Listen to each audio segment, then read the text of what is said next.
The God complex in humans is a state in which a person perceives themselves as superior to others and believes they have the right to decide over another's life. The brain operates in a very specific way during this state. Activity in the prefrontal cortex, the region responsible for morality and empathy, is reduced, while the brain's reward circuitry, especially the nucleus accumbens, releases dopamine, heightening the sense of pleasure derived from power. At the same time, the amygdala, which regulates fear and aggression, responds atypically, so the suffering of the victim is not processed as a signal to stop, but instead becomes part of the offender's pathological arousal. I've encountered this pattern dozens of times in my career. One killer I interviewed described the feeling of being like God at the exact moment he decided whether his victim would live or die. Another admitted that while holding someone's life in his hands, he finally felt grand and significant. These men were often failures in their everyday lives, yet in the act of killing they filled an inner void. And every time I heard such claims of godlike power,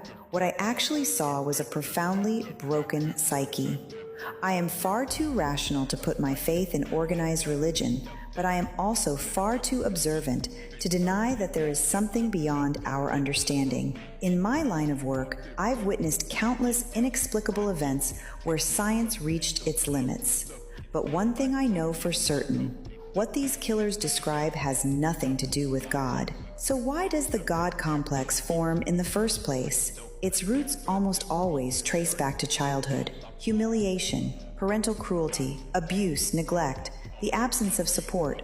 All these experiences prevent a child from developing healthy mechanisms of self-control and empathy. Where a strong prefrontal control system should emerge, there is instead emptiness or aggression.